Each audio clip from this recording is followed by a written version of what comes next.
Hey everyone out there, it's Wired Up Retro number 72, and in today's episode we're going to go a little bit further into what we were doing in our last episode, the CORGs Con adventure with me and Pete Spivak. We went out to the Columbus show and set up a table, sold some things, bought some things, but most importantly, I got the opportunity to do a few interviews, and I'm kind of continuing that, and today you'll be seeing some of the guys who had worked at Activision back in the 80s, who had made some very notable games. I've got some interviews near the end of the video with them, and I'm also going to be interviewing Rick Reynolds, who is of the Intellivisionaries podcast.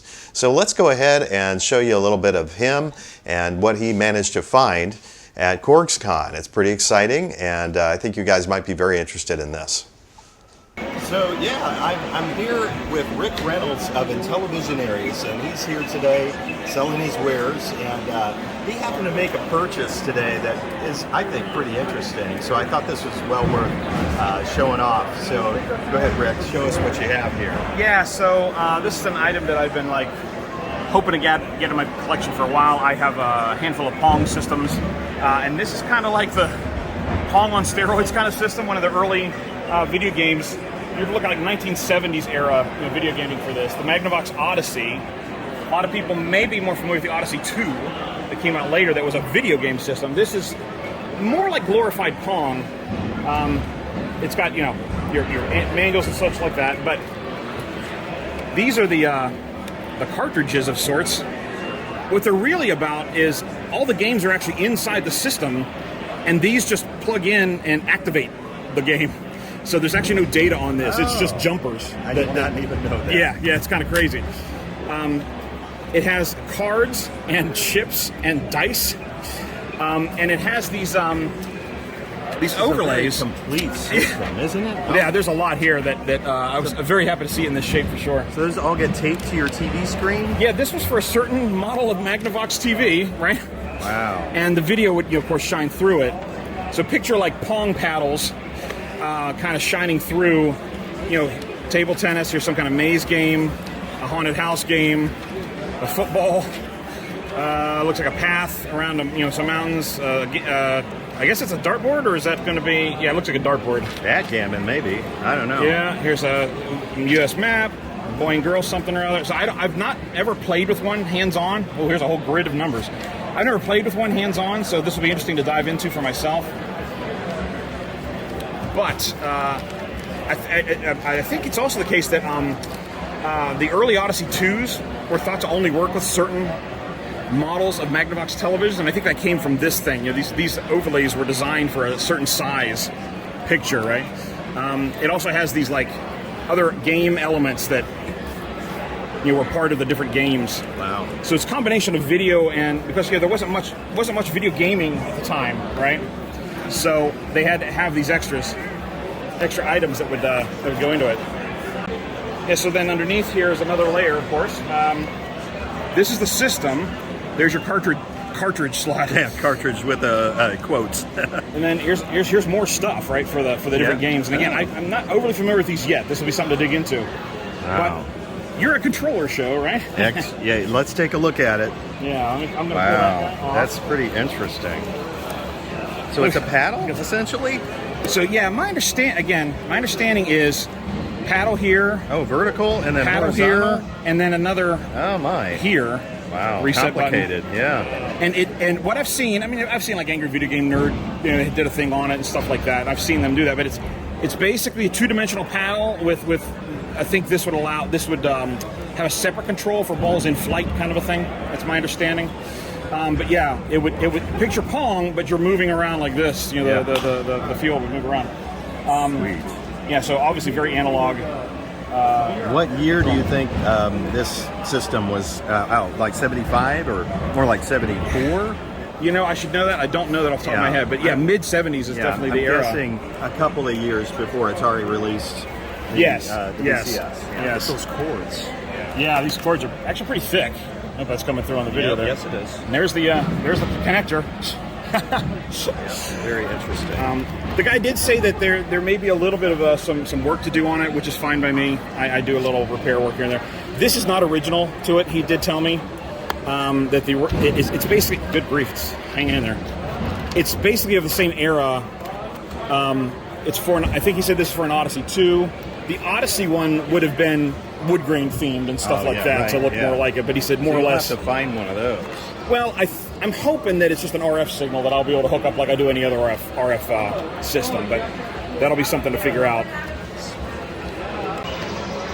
All right, so yeah, I really appreciate you showing the Odyssey to me. I'm also interested in you going through a little bit about what this is and what this is. So explain a little bit about this. Yeah, so at the end of Mattel's run of Intellivision stuff, they were pairing with World Book Encyclopedia to make an educational gaming version of the Intellivision. They were going to call it the Tutor Vision, and this is kind of what it looks like.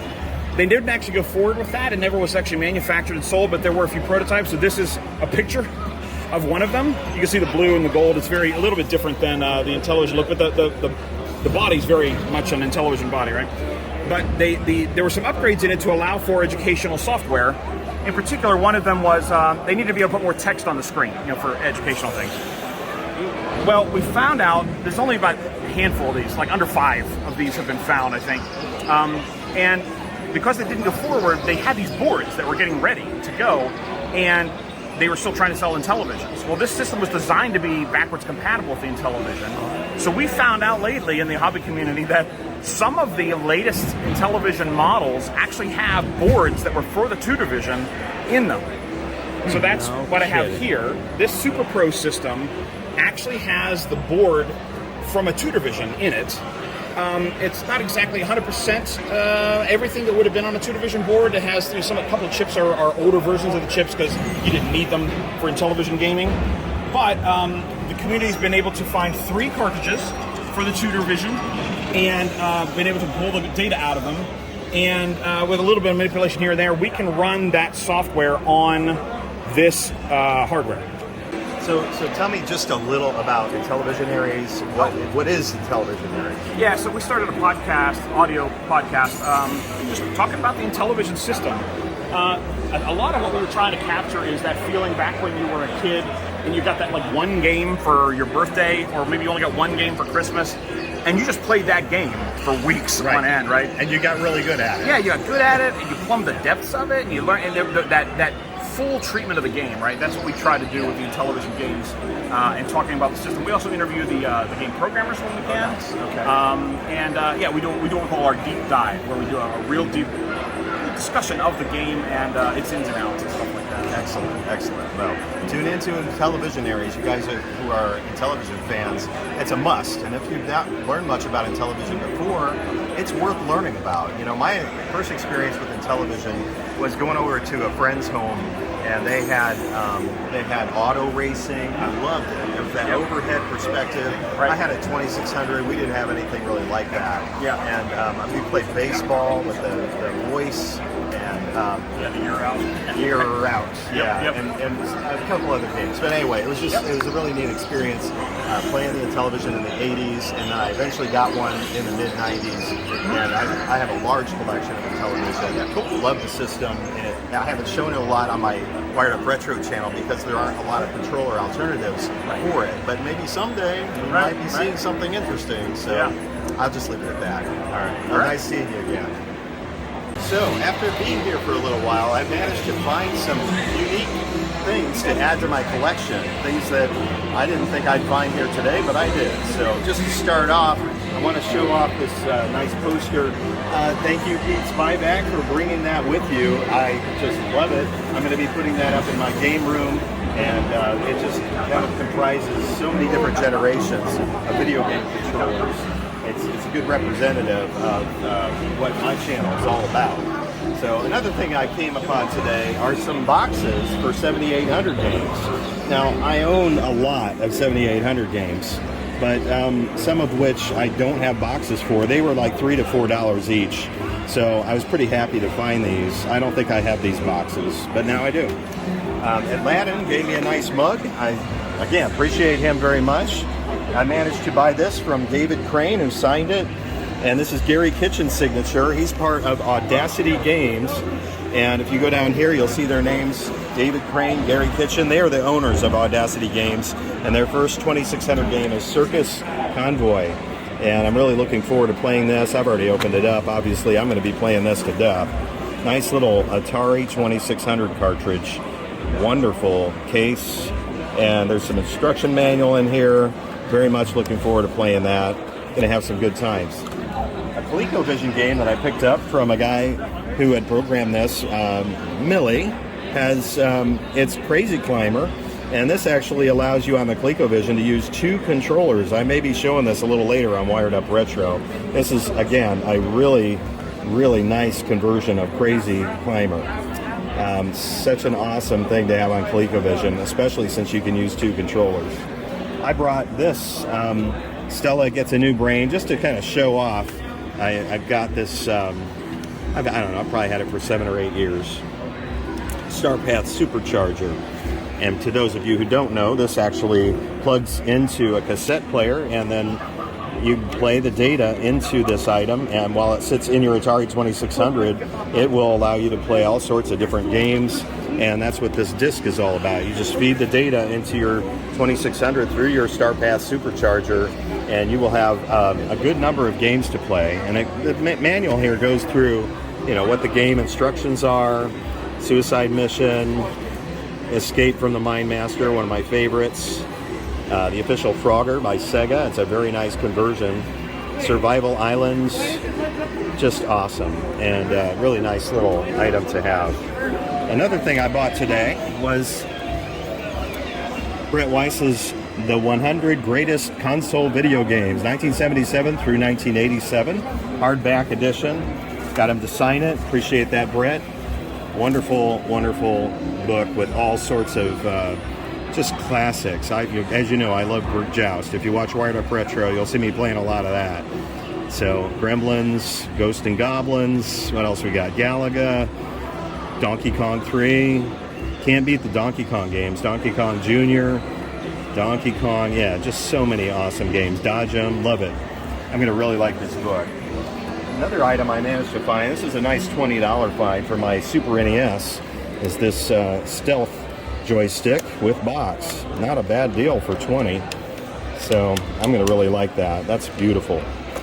And I did bring this. This is my 3D printed 7800 coupler for use on Robotron 2084, which looks very similar to this, which is my 5200 coupler for use on not just Robotron 2084, but also Space Dungeon on the 5200. What a wonderful item this is, and this 3D printed job is quite amazing with that nice Atari logo. Love it. That was printed to me by my friend Ryan Powell.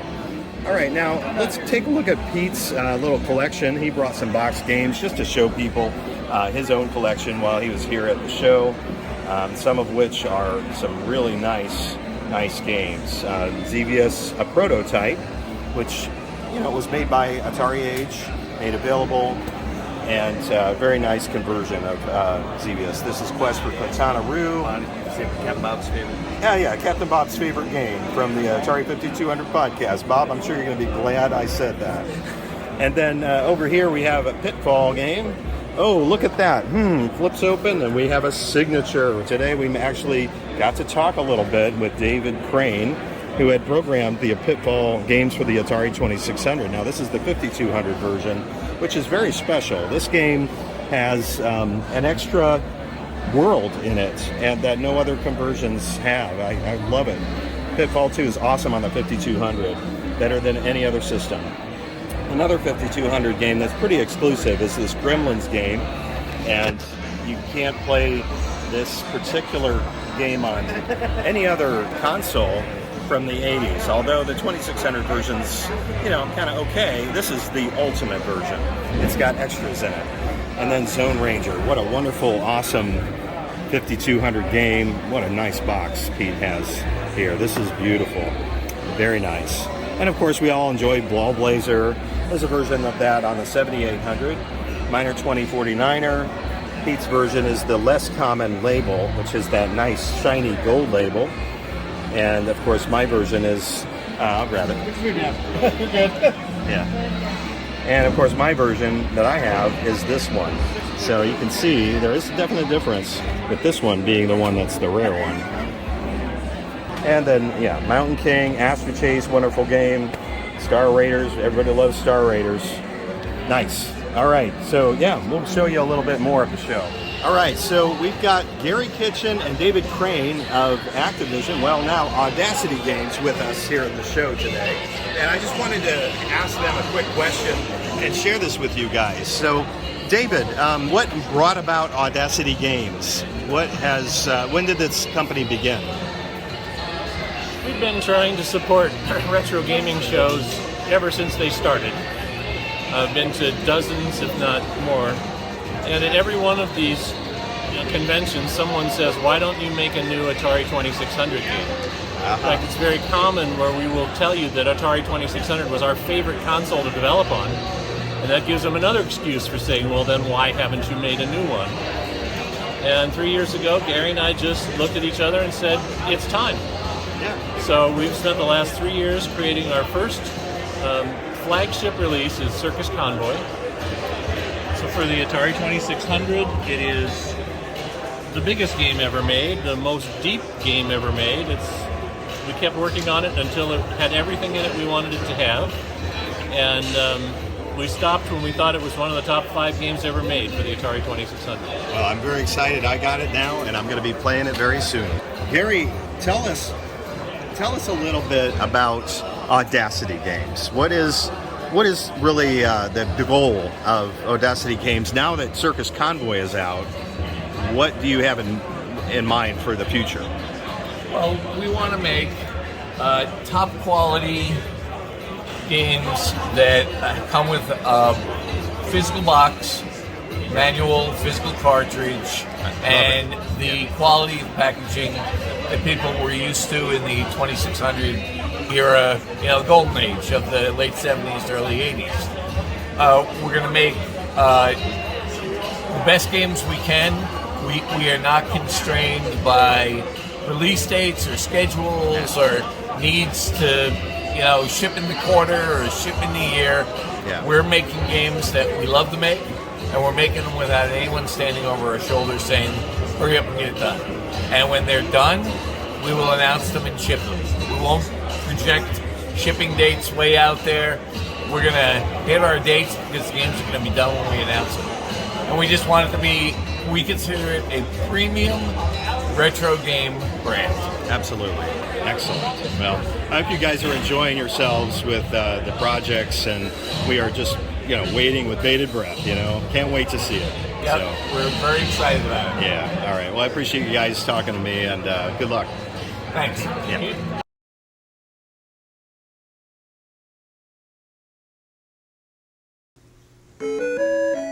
So I've got Circus Convoy plugged into my 2600 Junior. I'm going to be using the best joystick. This is a Best Electronics joystick for 2600 and 7800 to play Circus Convoy.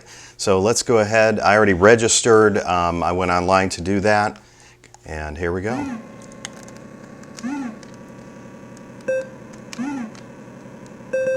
So fuel, huh? Looks like there's a lot of things to collect. Don't know what that, some sort of energy, I guess. It looks like a bomb. Parachutes. Try again. Okay, that's as far as I can go. So it looks like there's a whole lot of things to collect in this game, and there'll be some depth to it, it looks like.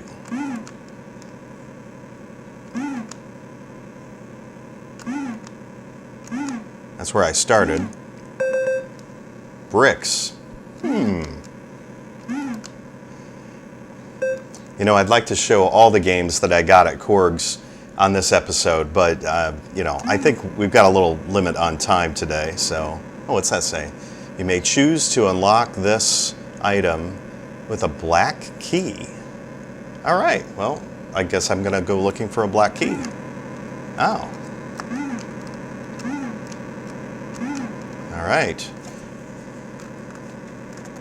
Where's the black key at? Maybe I go down this jump. Nope. Nope. Try this. Oh, wait, what's that? I think I am supposed to jump. There we go. Was that a black key? I'm not sure.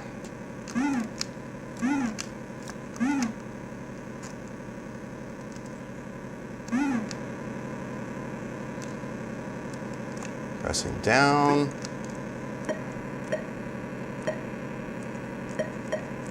Some sort of inventory. Nope. Oh, you know what? I got binoculars.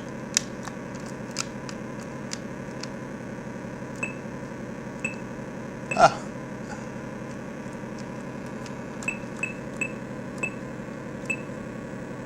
Oh, there's another truck up ahead. How do I get to that? I don't know.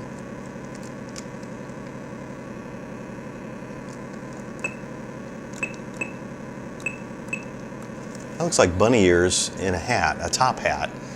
So it looks like there's some depth to this game. I'm definitely going to keep playing and figure it out. So I definitely would say Circus Convoy, we have a winner on our hands. It looks like it's got more than just the levels we've seen here by the looks of things on the box. Might even be some tunnels underground to go into. So pretty awesome. Anyways, I do want to also tell you I'm going to be showing off some of my other games that I got at CORGs, including Crazy Climber for the Colecovision in a future episode, and also a game called Blaster for the Atari 5200. It's a game that was actually made for the 5200 back in the 80s. Never got released, but anyway, it's a pretty spectacular game. I'm definitely going to show that off. All right, so just wanted to mention, again, thank you, Pete, for coming along with me. We had a spectacular time. I love my poster. He said he got this at Disc Replay up in Roseville, Michigan. And I have actually been to that store, Disc Replay, with him when I visited up there a couple of years ago. And I ended up getting a nice Dreamcast controller, a black one. That's pretty nice. It's a Sega controller.